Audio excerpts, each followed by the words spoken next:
Good morning. ഞാൻ doctor Rishad. ഇന്ന് ഭക്ഷണത്തിൽ അനേകം വൈവിധ്യങ്ങൾ ഉള്ള ഒരു കാലഘട്ടമാണ്. അതുപോലെ ഇന്ന് ഫുഡ് പോയ്സണും വളരെ കോമൺ ആയിട്ടുള്ള ഒരു സംഭവമായിട്ട് മാറിയിട്ടുണ്ട്.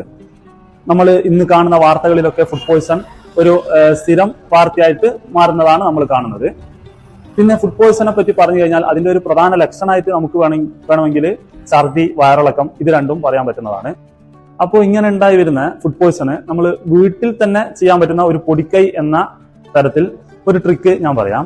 നമ്മുടെ വീട്ടിൽ തന്നെ ഉണ്ടാവുന്ന മോര്, കല്ലുപ്പ്, ഇഞ്ചിനീര് ഇവ മൂന്നും കൂടി മിക്സ് ആക്കി ഒന്ന് ജ്യൂസ് അടിച്ച് അത് കുടിച്ചു കഴിഞ്ഞാൽ ഇതിനൊരു പരിഹാരമാണ്.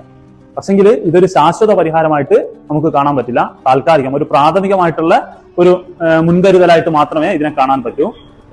ബാക്കി കാര്യങ്ങളൊക്കെ ഒരു ഹോസ്പിറ്റലിൽ പോയി ഒരു വിദഗ്ധനെ കാണിച്ച് എന്താണ് ഫുഡ് പോയ്സൺ അടിക്കാനുള്ള കാരണം എന്നൊക്കെ മനസ്സിലാക്കി എന്നിട്ട് മുന്നോട്ടുള്ള ചികിത്സകൾ ചെയ്യേണ്ടതാണ്.